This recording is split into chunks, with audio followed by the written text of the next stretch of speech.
కేంద్ర హోంమంత్రి అమిత్ షా కృష్ణా జిల్లా గన్నవరం మండలంలోని కొండపావులూరులో జాతీయ విపత్తు నిర్వహణ సంస్థ కార్యాలయాన్ని ప్రారంభించారు. కార్యాలయ ప్రాంగణంలో CM Chandrababu, deputy CM Pawan కళ్యాణ్తో కలిసి మొక్కలు నాటారు.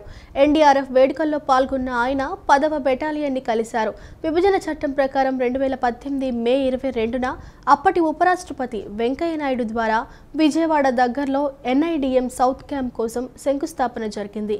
160 కోట్ల ఖర్చుతో నిర్మించిన ఈ సంస్థను అమిత్ షా ప్రారంభించారు.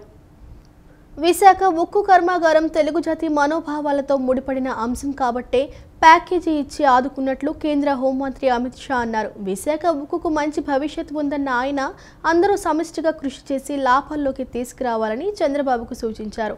ఎన్టీఆర్కు భారతరత్న ఇవ్వాలని మరోసారి చంద్రబాబు గుర్తు చేయగా ఈ అంశం కేంద్రం వద్ద పెండింగ్లో ఉందంటూ పురంధేశ్వరి ప్రస్తావించారు. భారతరత్నకు ఎన్టీఆర్ అన్ని విధాలా అర్హుడని అమిత్ షా అన్నారు. సీఎం నివాసంలో విందుకు హాజరైన అమిత్ షా వివిధ అంశాలపై చర్చించారు. విశాఖ ఉక్కు కర్మాగారం తెలుగు జాతి మనోభావాలతో ముడిపడిన అంశం కాబట్టే ప్యాకేజీ ఇచ్చి ఆదుకున్నట్లు కేంద్ర హోంమంత్రి అమిత్ షా అన్నారు. విశాఖ ఉక్కుకు మంచి భవిష్యత్ ఉందన్న ఆయన అందరూ సమిష్టిగా కృషి చేసి లాభాల్లోకి తీసుకురావాలని చంద్రబాబుకు సూచించారు.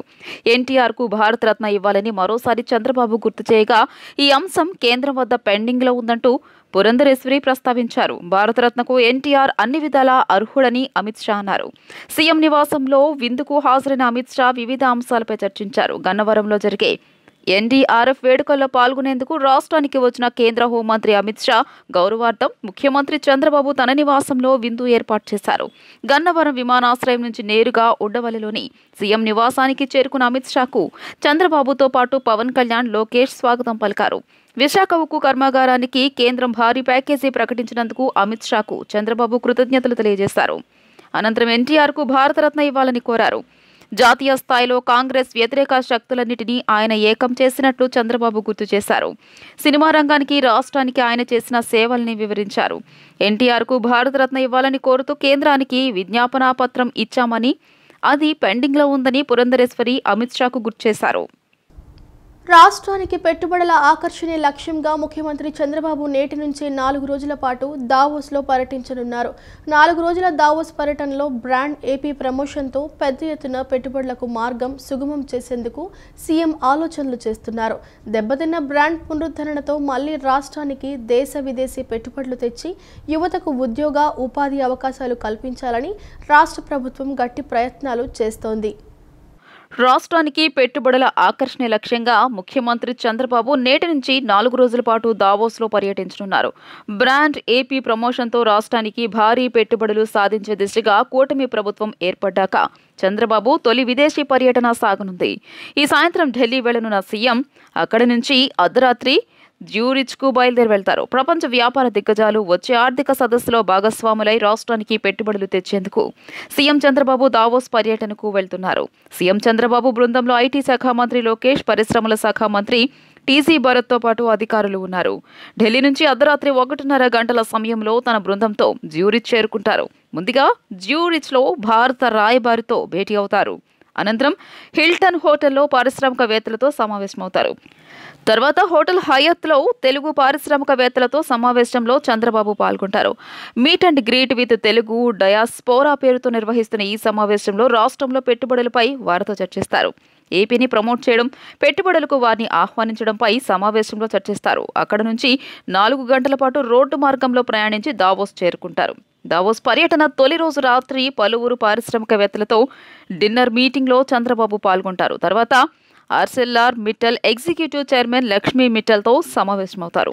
రెండో రోజు C2 సెషన్లో గ్రీన్ హైడ్రోజన్ అంశంపై చర్చలో పాల్గొంటారు. ఆ తర్వాత solar impulse, Coca Cola, Welspun, LG, Carlsberg, Cisco, Walmart international, Cognizant technologies వంటి సంస్థల చైర్మన్లు, సీఈఓలతో ముఖ్యమంత్రి సమావేశమవుతారు. యుఏఈ ఆర్థిక మంత్రి అబ్దుల్లా బిన్తో సీఎం భేటీ ఉంటుంది. ఆ తర్వాత ఎనర్జీ ట్రాన్స్మిషన్ పై వరల్డ్ ఎకనామిక్ ఫోరం నిర్వహించే చర్చలో సీఎం పాల్గొంటారు. అనంతరం the next wave pioneering the blue economy of tomorrow అనే చర్చా కార్యక్రమానికి చంద్రబాబు హాజరవుతారు. రెండో రోజు ఈ భేటీలతో పాటు వివిధ జాతీయ, అంతర్జాతీయ మీడియా సంస్థలు నిర్వహించే చర్చా కార్యక్రమంలో సీఎం పాల్గొంటారు. బ్లూంబర్గ్ వంటి మీడియా సంస్థలకు ప్రత్యేక ఇంటర్వ్యూలు ఇవ్వడం ద్వారా ఏపీ పాలసీల గురించి వివరిస్తారు. మూడో రోజు కూడా బిజినెస్ టైకూన్లతో ముఖ్యమంత్రి సమావేశం కానున్నారు. రోజు కనీసం 10కి పైగా భేటీలు, సమావేశాల్లో చంద్రబాబు పాల్గొనున్నారు. 4 రోజు దావోస్ నుంచి జ్యూరిచ్కు చేరుకుని అక్కడి నుంచి స్వదేశానికి రానున్నారు. గుంటూరు జిల్లాలో 110 కోట్ల రూపాయలతో రైల్వే బ్రిడ్జ్ల నిర్మాణం చేపట్టనున్నట్లు కేంద్ర మంత్రి పెమ్మసాని చంద్రశేఖర్ తెలిపారు. కేంద్ర ప్రభుత్వ పథకాలు అమలుపై గుంటూరు కలెక్టరేట్లో ఎమ్మెల్యేలు, అధికారులతో ఆయన సమీక్షించారు. గుంటూరు నగరంలో అసంపూర్తిగా ఉన్న నందివెలుగు బ్రిడ్జ్ నిర్మాణానికి 10 కోట్ల బకాయిలతో పాటు మరో 20 కోట్లు కేటాయించినట్లు వెల్లడించారు. ఇన్నర్ రింగ్ రోడ్ నిర్మాణంతో పాటు గుంటూరు పార్లమెంట్ పరిధిలో 12 రహదారుల నిర్మాణానికి ప్రణాళికలు రూపొందిస్తున్నామని చెప్పారు.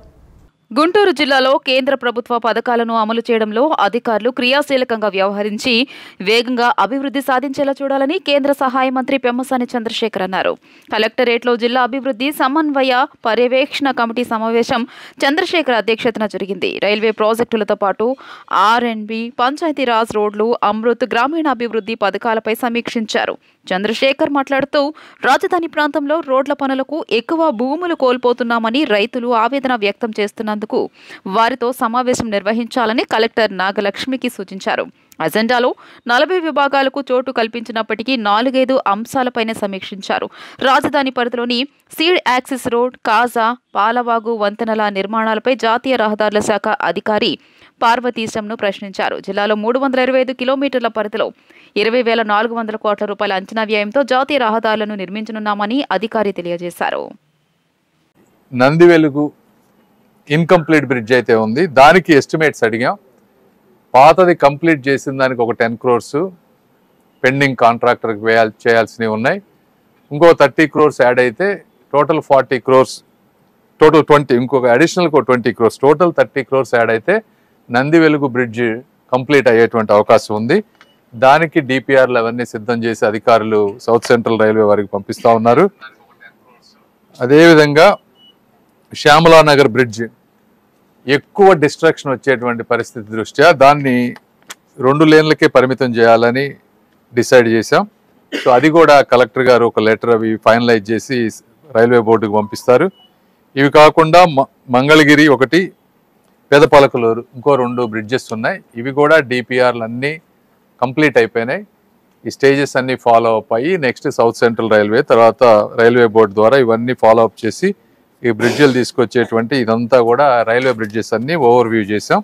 అవన్నీ కూడా ఎక్కడ బాటిల్ నెక్స్ లేవు. అక్కడెక్కడ ఇంతకుముందు కట్టినటువంటి అండర్ బ్రిడ్జెస్ ఏవైతే ఉన్నాయో, వాటర్ స్టోరేజ్ ఎక్కడైతే ఇబ్బందికరంగా ఉందో వాటన్నిటి మెకానిజమ్స్ మీద కూడా రైల్వే వారు ఒక డిఫైన్డ్ టైం లైన్ ఇచ్చారు. సో అవన్నీ కూడా రివ్యూ చేసాం.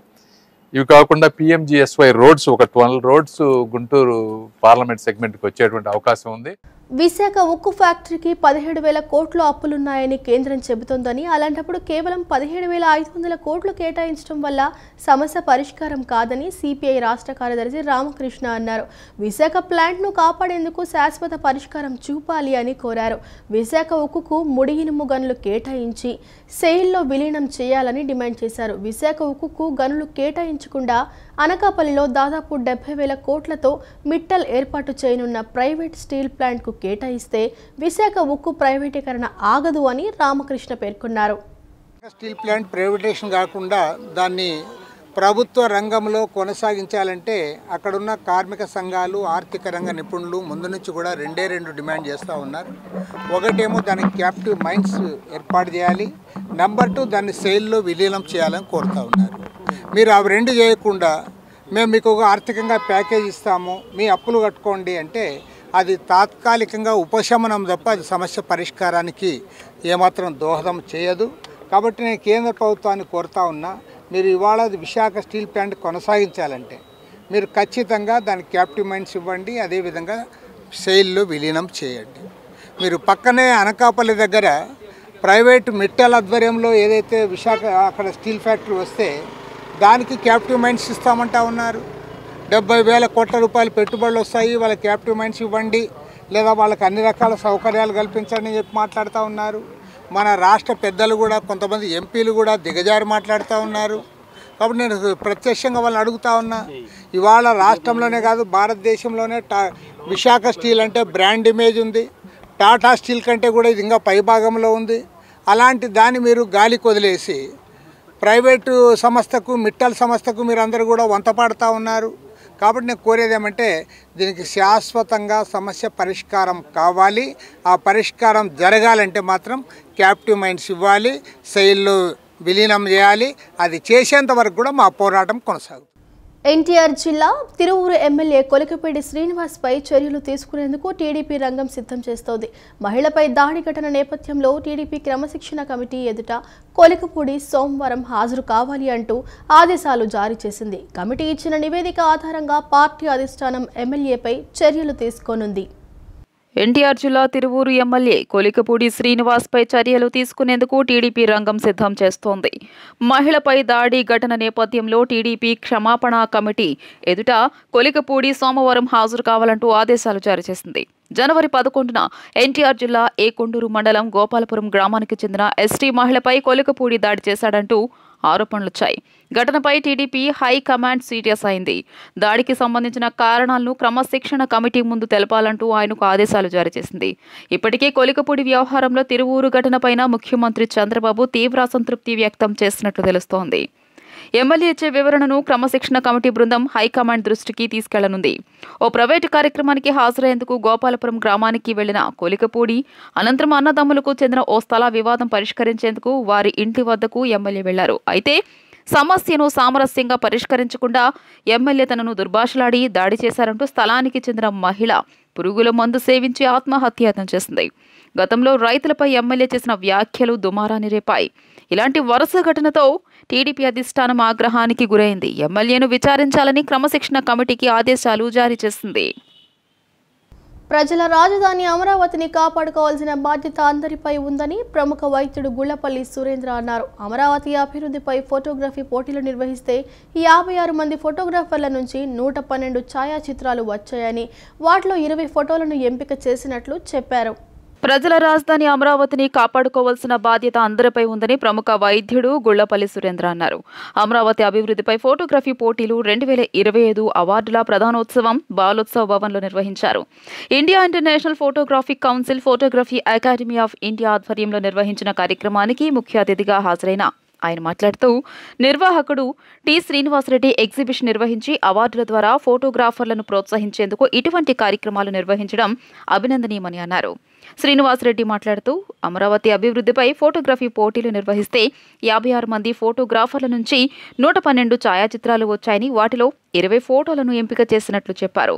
జీఆర్కే పోలవరపు సాంస్కృతిక సమితికి చెందిన గోళ్ల నారాయణరావు మాట్లాడుతూ, అమరావతి అభివృద్ధి చెంది మరింత మందికి ఉపాధి కల్పించే దిశగా ఎదగాలని ఆకాంక్షించారు. ప్రతి సంవత్సరం అమరావతి ఫెస్టివల్ అనేది జరపాలి అని అమరావతి ఫెస్టివల్ సొసైటీ పెట్టుకున్నాం. దాంట్లో ముఖ్యంగా ఏంటంటే ఈ అమరావతి మనకి పుట్టిన దగ్గర నుంచి పెరిగే వరకు ప్రతి సంవత్సరం ఎలా మార్పు చెందింది అన్నది మనం చరిత్రలో నిలబడిపోయే విధంగా మన ఫోటోగ్రఫీలు ఉండాలని మన ఫోటోగ్రాఫర్లు అందరూ మంచి మంచి ఫోటోలు తీశారు. ఈ ఫోటో కాంపిటీషన్ని ప్రతి సంవత్సరం 10 ఏళ్ల పాటు నిర్వహిస్తాం. ఆ తర్వాత కూడా అమరావతి ఫెస్టివల్ సొసైటీ ఉన్నంత వరకు ఇది జరుగుతుంది. ఈ సొసైటీ బిట్ ఒక 6 నెలలైనా కార్యక్రమాలు చేయడానికి ఇదే ఫస్ట్ కార్యక్రమం. ఈసారి అమరావతి ఫెస్టివల్ సొసైటీ తరఫున ఈ ఫోటో ఎగ్జిబిషన్ ఫోటోగ్రాఫిక్ అసోసియేషన్ వాళ్ళతో కలిపి డాక్టర్ సురేంద్ర గారు మా అమరావతి ఫెస్టివల్ సొసైటీలో వైస్ చైర్మన్ గారు, ఆయన స్పాన్సర్ చేశారు ప్రోగ్రామ్ మొత్తం. దీంట్లో ఏంటంటే భావి తరాలకి అందరికీ తెలిసేటట్లు అమరావతి ప్రస్తుత పరిస్థితిని చూపించడం, పూర్వ పరిస్థితిని మననం చేసుకోవడం. అంటే పూర్వం అసలు అమరావతిని ఎందుకు సెలెక్ట్ చేశారు క్యాపిటల్గా, దాని చరిత్ర ఏమిటి అని తెలియజేయడానికి ముఖ్యంగా అమరావతి మీదే కాన్సన్ట్రేట్ చేసి ఫోటో కాంటెస్ట్ పెట్టడం జరిగింది. సభకు అధ్యక్షత వహించిన Amaravati festival society chairman doctor K Pattabhiramayya మాట్లాడుతూ, అమరావతి గొప్పతనాన్ని ఫోటోగ్రఫీ ద్వారా తెలియజేసిన ఫోటోగ్రాఫర్లకు అభినందనలు తెలియజేశారు. న్యాయ నిర్ణేతలుగా doctor G Surendra, doctor N Venkatanarayana, Golla Narayanarao, Srinivasareddy వ్యవహరించారు. ఫోటోగ్రాఫర్లు, ఫోటో జర్నలిస్టులు తదితరులు పాల్గొన్నారు. ఇంకా 10 ఏళ్ల పాటు జరగబోయే ఈ కార్యక్రమంలో మొదటి అంశంగా ఈ ఫోటోగ్రఫీ యొక్క పోటీలు నిర్వహించడం జరిగింది. ఆ ఫోటోగ్రఫీ పోటీల్లో చాలామంది మంచి ప్రతిభ ఉన్న ఫోటోగ్రాఫర్లు పాల్గొనటం, దాదాపు ఒక 110 మంది పైగా పాల్గొంటే మేము ఒక 20 మంది యొక్క ఫోటోగ్రాఫర్లు సెలెక్ట్ చేసి వాటికి ఈ రోజున ఒక్కొక్క ఫోటోగ్రాఫర్కి 5,000 రూపాయల చొప్పున బహూకరించడం జరిగింది. మంగళగిరిలోని టీడీపీ కేంద్ర కార్యాలయంలో జరిగిన ప్రజావేదికలో గోడును వెళ్లబోసుకున్నారు. పలు సమస్యలతో పెద్ద ఎత్తున తరలివచ్చిన బాధితుల నుంచి హోంమంత్రి వంగలపూడి అనిత, ఎమ్మెల్సీ అశోక్ బాబు వినతులు, ఫిర్యాదులు స్వీకరించారు.